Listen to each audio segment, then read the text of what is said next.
Good morning, everybody, and welcome to, well, actually, today it doesn't matter where we are. We'll come to that in a moment. What's important is that I'm here.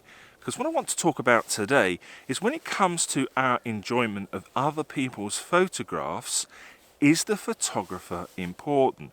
Do we get more pleasure from a photograph when we like the photographer that took it? So this is the scene that I've come to photograph this morning, and I've actually come specifically to this point to take this very composition. This isn't something I've stumbled across, this is something that I planned. And there's no getting away from it.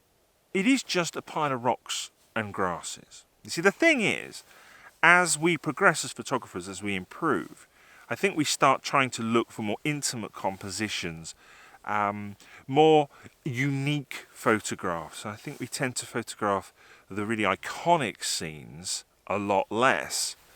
But my question is this: if you saw this photograph in Instagram, would you be more likely to give it a like if it's got my name against it? You see, the point is, when it comes to our enjoyment of other people's photographs, I think it is really important who actually took that photograph. When you follow a photographer over an extended period of time, I think you start to get to know them a little bit and to understand what makes them tick. And I think that helps you to appreciate the photograph more. So on the face of it, if you didn't know anything about me, this is just a photograph of some rocks and some grasses. But if you've been following me for a while, you've been watching this channel, you've seen some of my images before, you will know that I have this massive foreground rock fetish. And this photo is actually a little bit of a joke, it's just a load of rocks, It's a little bit tongue-in-cheek.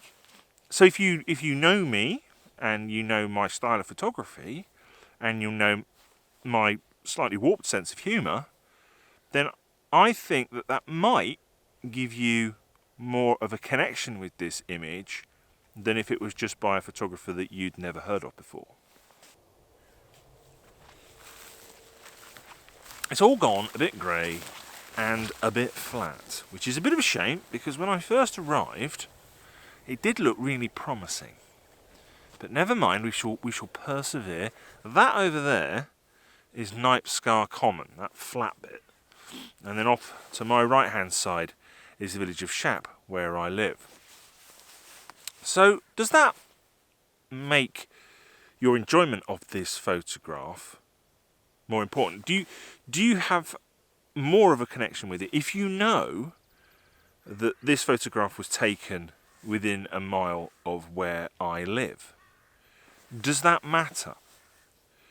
What if I were to tell you, and some of you know this, that I'm working on a project at the moment over the course of the year to photograph the area around the village where I live, to showcase the natural beauty of this area, which is often overlooked by visitors to the Lake District who come bombing past it on the M6 and then get off at Penrith to get more into the central lakes, which are more popular.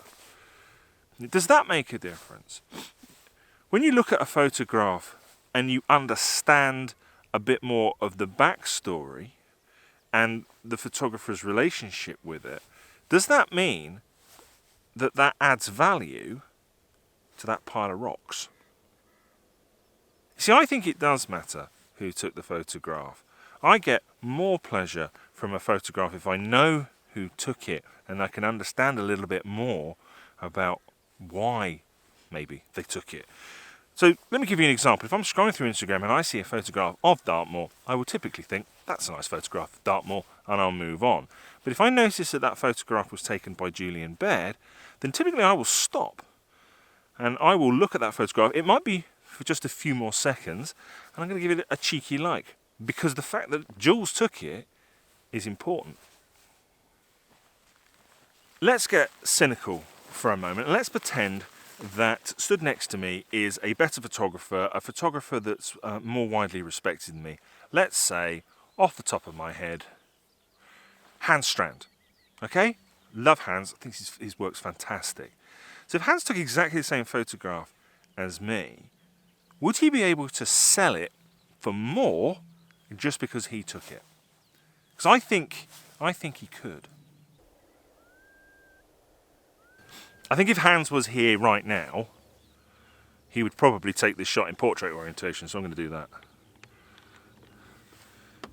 Make more of this fabulous sky.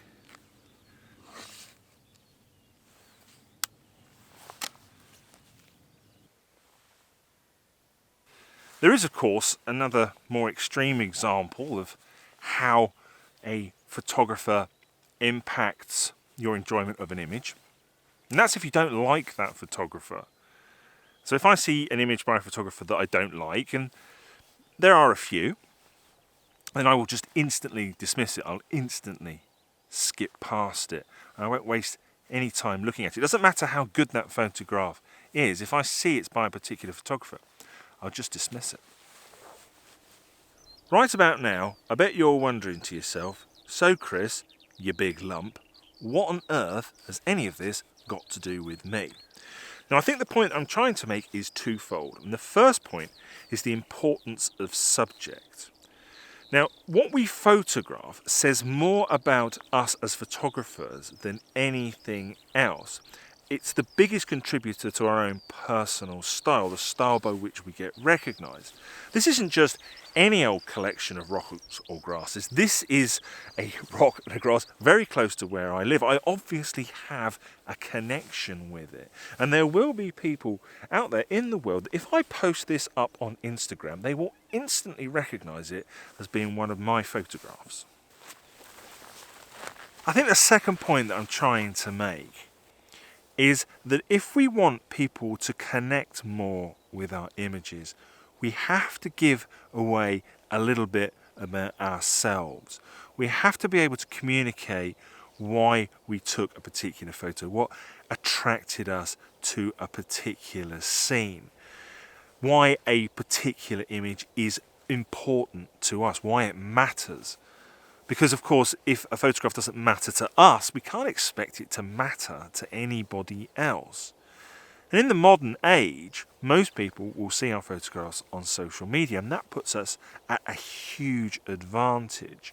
Because with every photo that we post on social media, there is the option to add some text to it. And if we can tell a little bit of a story about that image, add a little bit of a context, explain why it's important to us, then I think that that will create a much better reaction than if we were just to share the image on its own. And it looks like I'm about to get a little bit of light, which would be nice. Get a little bit of light on these rocks. Now, Hans Strand might take this in portrait, but I think I'm going to go back to landscape orientation.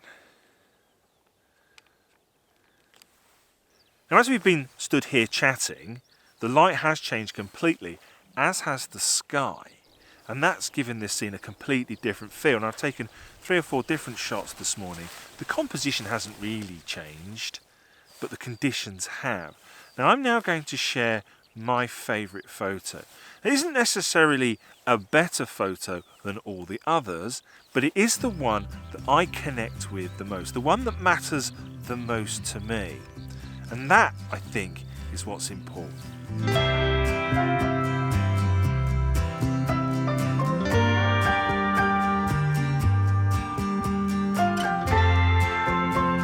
So there you go, those are some of my thoughts on why the photographer is important and why giving away a little bit of yourself can help people to connect more with your images. If you've got any thoughts on this subject at all, I'd love to hear them, so please do drop me a comment below.